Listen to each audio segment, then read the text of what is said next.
Introduction.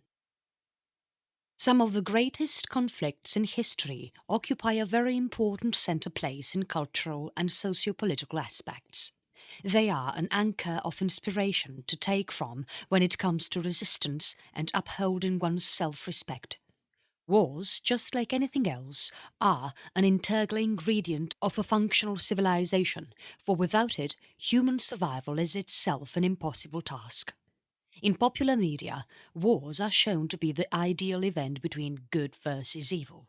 Since that could be a case to record, wars have generally been fought for political and social purposes, at least in the real spectrum, and that concept really hasn't changed, at least since the time when humans started developing full-scale civilizations. True, wars involve violence, but even political purposes can be either good or bad.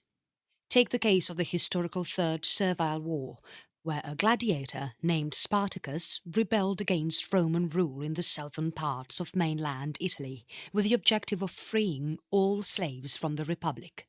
As heroic it might suggest, and heroic it indeed was among the gladiators, the Third Servile War had political repercussions not just under Roman rule, but for the next millennium as well, most notably during the Great War of 1937–45, when several eastern countries under the Soviet regime used his inspiration against the invading hordes of Nazis. In addition, the slaves under Spartacus also wanted to form up their own nation-state, as a lot of popular historians suggest.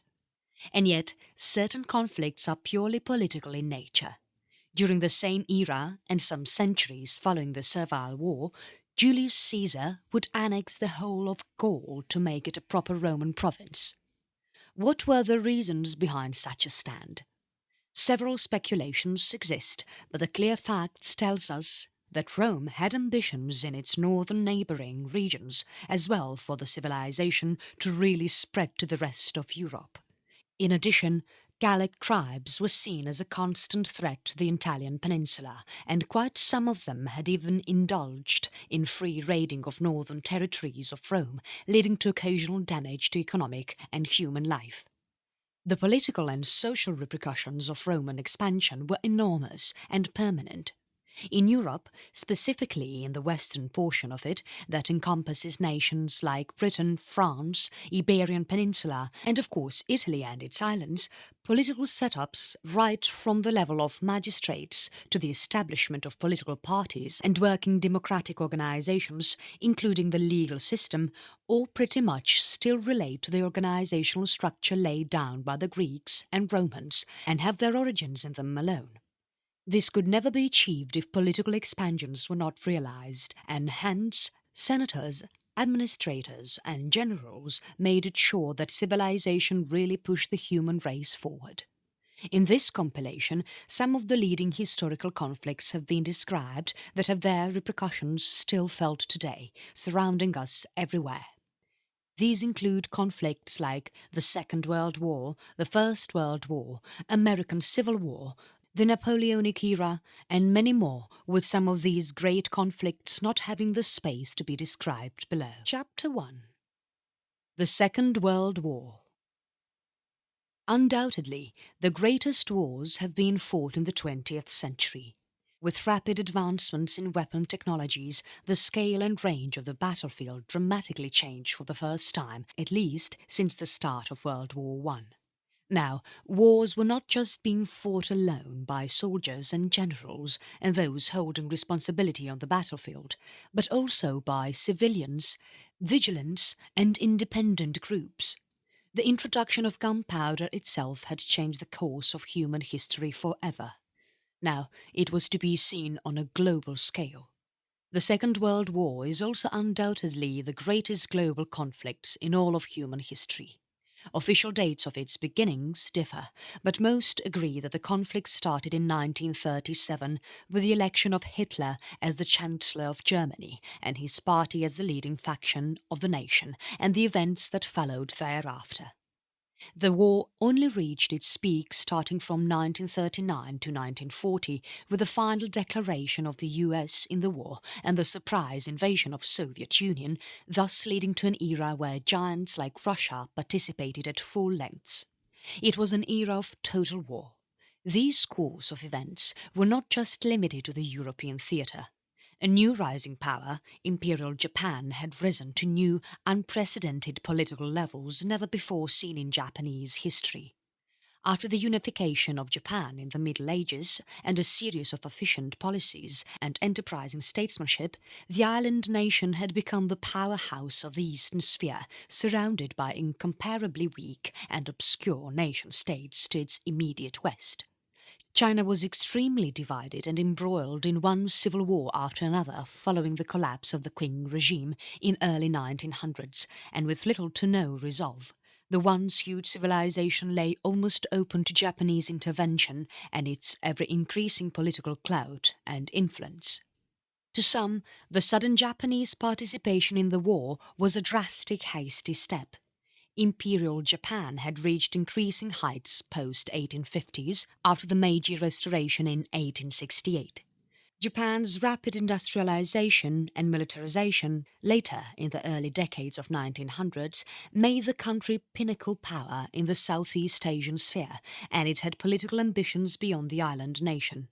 In its early phases during the First World War, Japan, although remaining neutral, supported the Allied side and thereby supplied troops and equipment primarily to the UK.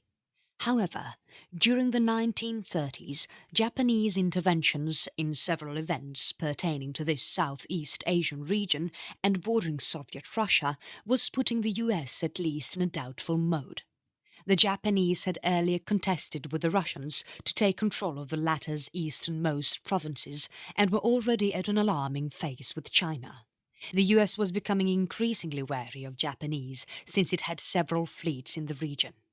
It does not need to be noted that Japanese intervention during the Second World War is still considered to be a very controversial act on the part of the imperial government. Several secret correspondence does seem to exist between the Nazis and Japanese, with the latter's governmental circles even prompting to avoid the war with the US, as it would prove devastating for the country. The US had, however, put certain economic embargoes, specifically on oil, that the Japanese thought it to be unacceptable. Finally, on 7th of December 1941, the Japanese retorted to an undeclared assault on Pearl Harbor, resulting in the deaths of hundreds of American personnel. Franklin Roosevelt in the next one day would declare war on the Japanese, and the latter would take sides with the Axis. The Second World War involved great losses to human life, as well as some of the most dynamic and permanent changes in international borders never before observed in human history. Its toll on millions and the independence of several Asian, African and Latin American nations from erstwhile colonial powers was a landmark in human history, not to forget the formation of a new international order governed by organizations such as NATO, the United Nations and the Bretton Woods Conference that would lead to a number of new economic organizations as well. All in all, around 40 million to 75 million approximate dead are estimated at the end of the war, 1945. These include civilian as well as military casualties, the highest ever recorded from a conflict. The end of the Second World War led to a number of new nations and superpowers that would decide the course of events for the next 6 decades. The total dissolution of the Empire of Britain, transformation of Imperial Japan to a democratic republic, and the division of Germany into Eastern and Western blocs, aided by the rise of America and Soviet Union as the two leading powers of the world, were its greatest aftermath.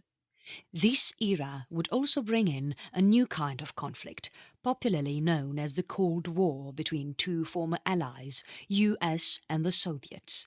A number of Asian and African nations gained independence during this time, including the now emerging powers of India, South Africa, notable Southeast Asian powers like Malaysia and Indonesia, Philippines and Vietnam, and developed economies like Singapore and Taiping. Almost the whole of colonial Africa would become fully decolonized within the next 30 years. Chapter 2. The First World War. Preceding the era of the Second World War, the next in list of history's greatest conflicts is World War I, also known as the First World War. The Great Wars have much similarity between them. Both wars were fought by common nations that only differed in governmental setups in the early 1900s during the onset of the conflict. The First World War was fought between the Allied powers of United Kingdom and its allies versus the Central Powers of Imperial Germany, Austria-Hungary and the then fading Ottoman Empire. The onset of the 20th century was a turbulent and dynamic era in European politics.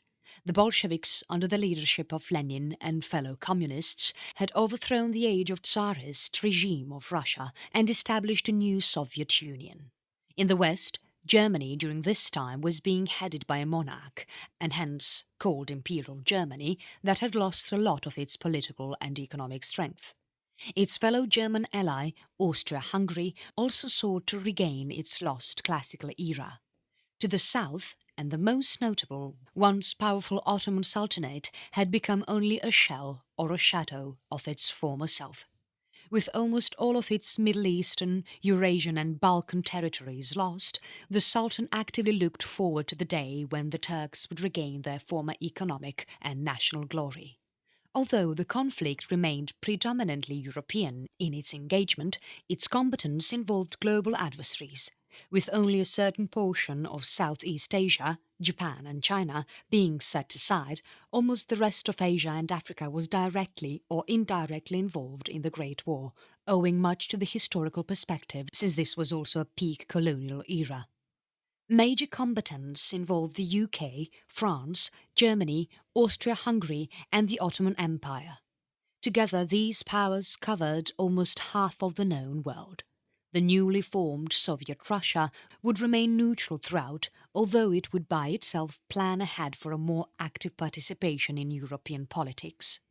In the East, Japan would remain reluctantly neutral, although the to-be major power in the Second World War would supply equipment and aid to the Allied powers, specifically to the UK. The First World War is often termed as a foolish war by modern historians, citing many reasons that may be in support of the claim. In fact, the whole course of events that led to the global crisis that would claim an approximate 3.8 million lives are still seen through shock, since these events turned into a global conflict within not more than 2 months. On 28th of June 1914, the Archduke and heir to the throne of Austria-Hungary, Franz Ferdinand, got assassinated from a Serbian nationalist. The Archduke had missed assassination attempts by 6 Serbian nationalists who had assembled in Vienna during his visit to the city. Coincidentally, the convoy of the Archduke took a wrong turn to a street where another assassin was located, unknowing that the convoy would take a turn to the street. Gavrilo Princip, another Serbian nationalist and intended assassin, stood nearby where the convoy was passing from. Gavrilo, waiting for the right movement, captured the opportunity and shot the Archduke and his wife from point-blank range while the convoy was still passing forward. Amidst the chaos, surrounding guards were able to arrest Gavrilo almost instantly, although speculative theories exist as to how the assassin was brought forward to authorities, owing to lack of substantial witnesses that could relate to the arrest of the assassin. What started as a movement to establish a free and independent Serbia soon turned out to be the little spark that would put almost half of the known globe into total conflict. The days following the assassination attempt were marked by an uncanny normalcy. Streets of Vienna seemed absolutely undisturbed and pretty much the same as they used to be before, with little change in day-to-day life. Even among political circles of Austria, only a certain shock was observed, but the chances of a full-scale war was being totally ignored until the month of July, also known as the July Crisis. Following the assassination attempt in June, a whole list of political events revealed themselves in the following month. Since Serbia was at the centre of Europe, that is, a territory that included a number of communities, most notably being German-speaking as well as Slavic, the small nation was being keenly watched by Austria, the newly formed USSR to the east, and even Ottomans to the south, who had ruled the nation for several decades, at least during their peak of power in the Middle Ages. However, a trifling Austrian affair would turn out into a global conflict is still seen through with awe by most historians and political analysts. In the next couple of years that followed, Europe turned into a mosh pit of a wrestling ground. The month of July oversaw some hasty and tyrant diplomatic exchanges between European powers as France was warned by Germany not to support the general mobilization of Russia in Serbia, while several Allied powers demanded immediate referendums and actions towards mobilization. Austria even issued certain diplomatic demands to Serbians in return for independence, although these demands were deliberately designed for Serbia to reject them as a bait to an armed conflict where Austria could take control over the region once and for all. The years from 1914 to 1918 were thus seen as one of the deadliest in the course of all human history. Massive mobilization of armies took place, and some of the most grueling events happened in around Belgium and borders of France, where thousands of miles of dug trenches, still in existence today as part of active tourist spots, served as the resting place for soldiers, as well as their place of demise. More than 40 million people died during this short period of conflict, one of the highest ever, with the male population being seriously at threat in Europe as battle lines neither shifted nor moved any further away from the current establishment. World War I was thus a total stalemate, although the Allied powers came out victorious, with such costs that permanently affected everything. And yet the Great War instilled in such long-lasting repercussion not observed centuries before the war.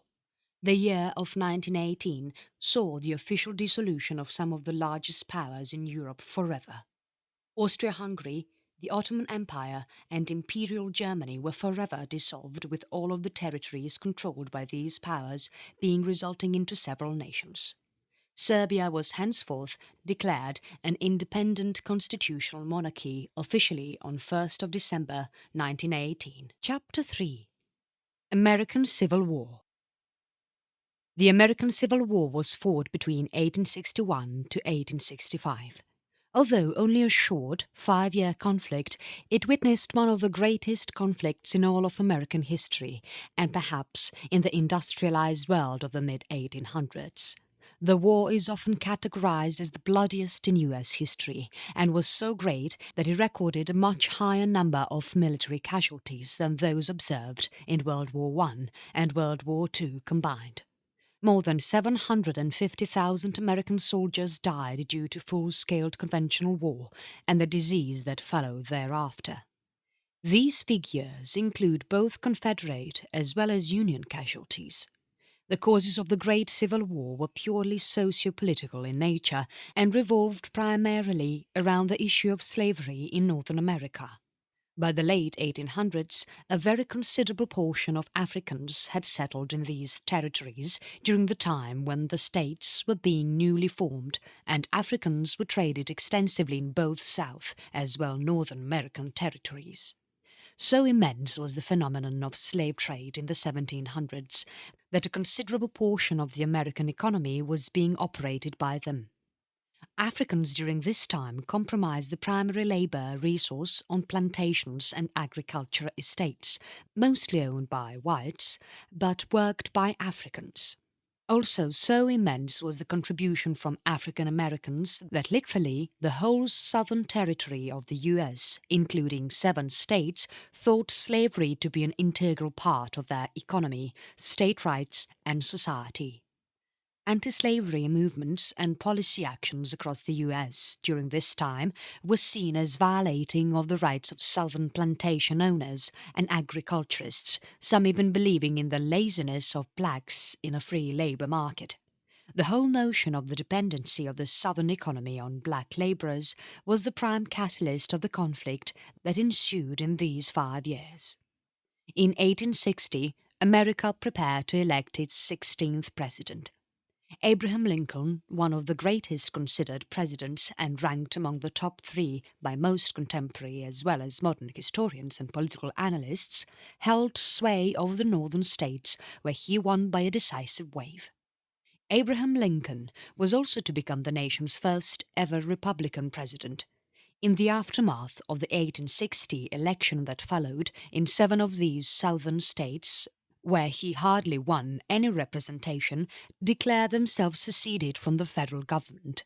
In one sense, these states had declared themselves to be independent of the rest of the nation, even rebelling, as certain authors and historians point out. The secession had obvious preceding events. Almost the whole South had threatened the federal government of a full secession if Abraham Lincoln was to be elected as the president, and hence his almost negligible vote in these areas.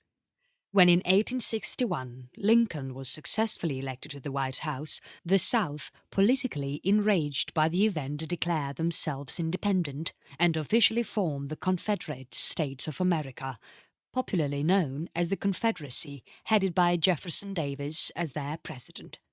The Confederacy was such that no foreign country really recognized its diplomacy, and hence a total lack of intervention from such countries that imported American cotton, especially certain major powers of Europe like Britain, which the Confederacy thought it would intervene in favor of the Confederacy.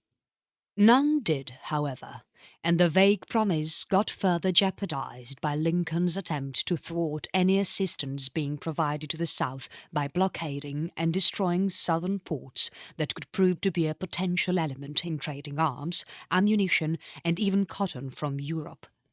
With any prospective support from Europe now forever gone, the South took to its determined path to capture Washington, D.C.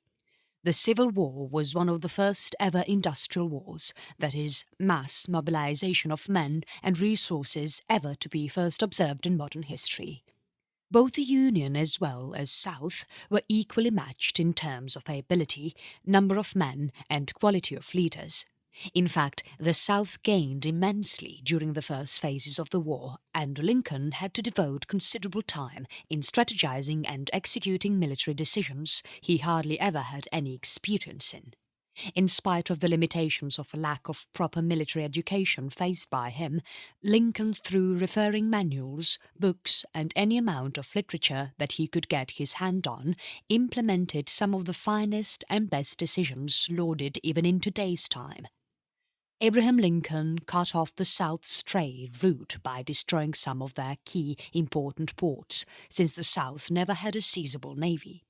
Next, Lincoln personally supervised all his appointment of top generals and military personnel. He maintained calmness under such events when the Union was in some instances unable to capture the Confederate capital. In such instances, Lincoln would quickly reshuffle the command and resume the war momentum. In addition to executing some key naval decisions, Lincoln also personally took command of the standing army by appointing his most successful general, Ulysses S. Grant, as the chief of the army.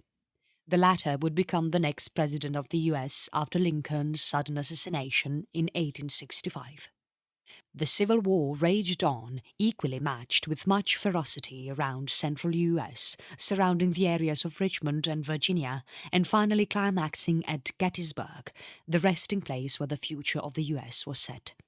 In the early summer days of July 1863, the Battle of Gettysburg continued for 3 days, finally concluding on 3rd of July with the utter decimation of Confederate army under the command of Robert E. Lee. With the strength of the South now completely extinguished, Lee finally surrendered to the Union and agreed upon surrendering everything that related to the Confederate States, and that the rebelled states were now a part of the Union government. Certain skirmishes dotted the southern territories, but the war had been won and Richmond had been captured following the Battle of Five Forks, where General Lee made his last stand to make some gain from the remaining Confederate army. The Great Civil War was such that it would leave a permanent imprint on American society for the rest of the periods that followed. The assassination of the 16th President of the U.S. would make him one of the greatest presidents of the U.S. and a martyr. The Civil War was also a start of the Reconstruction era, whereby the end of it would be characterized by extensive rebuilding and developmental measures that would last almost till the start of the 1900s. The greatest contribution of the Civil War, however, the emancipation of the millions of black citizens who toiled under hard conditions, working extensively without any recognition at all. The Emancipation Act would symbolize the historic step of the assimilation of all communities that existed in the US and the century that would follow. Chapter 4. The Napoleonic Era. The Napoleonic Wars were one of the most important events in modern European history. Many scholars suggest the lack of it could never have resulted in the independence of so many small nations, especially in the Balkans, if someone like Napoleon could have never have risen to the French throne. The Napoleonic Wars, also popularly known as the Napoleonic Era, was a set of military conflicts dating from 1803 with the declaration of Napoleon I as the Emperor of the French Empire till its dissolution and the reverting back of the Bourbon family to the French crown in 1815, following the defeat of the French at Waterloo and the exile of Napoleon Bonaparte. The Napoleonic era was perhaps one of the first events that would categorize itself as a global conflict, although its global scale really referred to the French conflict with the Ottomans, specifically in northern Africa, where the former controlled vast swathes of territories till the Middle East, all the way to the edge of erstwhile Kingdom of Morocco. The era remained, however, purely European in scale and historiography. Its repercussions were permanent and were felt overseas on several regions of Latin America that would be discussed later in the chapter. The Napoleonic era was one of the most turbulent in modern European history, following what the two great world wars stood for. It would also account to one of the highest ever casualties recorded in early 19th century European events. The beginning of the Napoleonic era starts with the reign of Napoleon Bonaparte, following the arrest and execution of King Louis XIV in the French Revolution. In 1789, France was characterized as being involved in a number of political conflicts with its neighbouring powers, most notably Britain, Prussia and Austria. To its easternmost corner, Russia too played its part indirectly. During the late half of the 18th century, France had weakened substantially for other major powers to gain strides in the global spectrum. With several of its colonies lost, France actually got confined to nothing more than its European borders. This was also the time when the nation transformed itself into a republic from monarchical rule following the ouster of the ruling king. It was also during the late 18th century when a young general named Napoleon Bonaparte would rise to become ruler of France and emperor of his own carved imperial domain that pretty much imitated the erstwhile Western Roman Empire. So extensive Napoleon's achievements were that quite a lot of French polity seen today got established by him, including legal codes and the French flag itself with the official motto. However, all this came at a great cost and an epic episode in European history. The initiation of the Napoleonic Wars is subjected to debate by several authors and historians. Most, although, agree that the French Revolution be included in the Napoleonic era, since Bonaparte was a fully commissioned general by then and earned great victories at Egypt and northern Italy against rising Austria.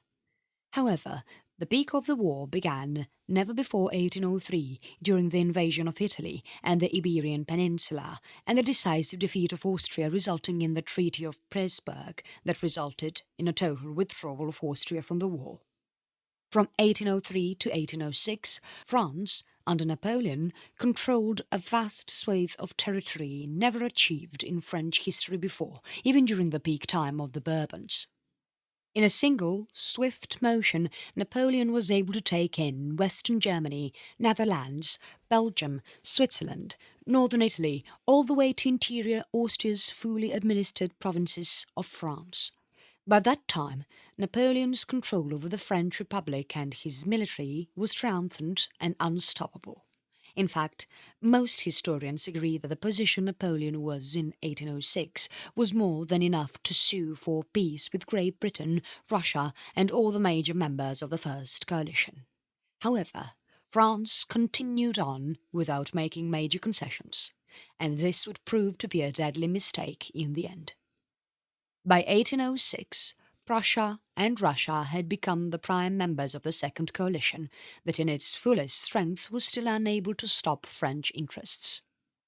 The British were already involved with Napoleon, but fearing a destruction to their colonies, never really risked an all-out military campaign against France and its triumphant armies. Instead, it relied on a more unconventional warfare by inflicting hit-and-run tactics, especially on French trade routes and fleets wherever it could get its hands on. Through such events, Britain was at least able to prevent the French on gaining any foothold on its colonies, including India, that Napoleon had seriously considered in his roadmap. He had even sought to send envoys to Indian rulers like Tipu Sultan to make alliance with him against British interests in the subcontinent. However, such long-term plans could never really be realized, since Napoleon's energy and resources limited themselves to nowhere beyond Europe. At the turn of the dissolution of the Second Coalition, France had taken Berlin and severely defeated Russian armies. The French Empire had now achieved its greatest height, with the French flag waving triumphantly almost across the length and breadth of Western Europe. It had also inflicted some heavy blows to the Ottomans' hold on the Balkans and North Africa, following the era where the Sultanate was unable to progress itself due to several inbuilt socio-political limitations, especially from the clergy and imams who never allowed the ruler to implement in modern reforms for Turkish interest. The result was an almost total hegemony of France and its revolutionary spirit. However, all the glory was very short-lived, and it was to end unexpectedly and really quickly. By the start of the Sixth Coalition, France had suffered greatly, and all this came very unexpectedly. The invasion of Russia, following some decisive victories for the French, especially on fields like Borodino, earned them great achievements that were to be short-lived. Following victories at Poland and the Steppes, French gains severely thwarted during the invasion of Russia. The French had even occupied Moscow, but resistance still needed to be dealt with. Russia was by far the largest nation Napoleon had ever faced, and came face to face with the greatest difficulty to be ever handled, to gain foothold on every district and region of Russia during the time of peak winter when even the trees get frozen. The once triumphant French armies faced a very uncanny enemy now, nature's blizzards and snowstorms that could never be destroyed with gunfire or a close combat. As the stinging breezes of the December Russian winter took soldier after soldier with it, Napoleon had to desperately sound the withdrawal call. One of the greatest ever attritions suffered by any army, the French got reduced to mere numbers, with some of the ablest personnel under Napoleon gone with the winds. The invasion of Russia proved to be a total disaster, as more disasters lay ahead. Till the end of the Sixth Coalition, French armies suffered defeats for the first time in their service under Napoleon, after winning decisive victories during the initial phases. Napoleon was now being outnumbered, and this was the most plausible reason of facing defeats. After the withdrawal at Lutzen, Napoleon had to now command on the fields of France itself, where heavily outnumbered French armies were unable to sustain themselves for long. Napoleon finally abdicated on 6th of April, 1814, and exiled to the island of Elba. For quite some time, the future of Europe was now set, although the now ebullient Allies were facing an unexpected surprise. In 1815, Napoleon left his exiled home to command France again. He surprisingly took control over French affairs in a swift motion that caught off guard the Allies, who were now at peace, and the borders of Europe redrawn to their default status. The Bourbon king was again deposed, and Napoleon declared ruler. However, the year of 1815 was exceptionally short-lived, as the French dictator would witness his last days here. Following the formation of the Seventh Coalition, Britain with its allies of Europe decisively defeated the French army and Napoleon on the historic battlefield of Waterloo, permanently sealing the deal once and for all.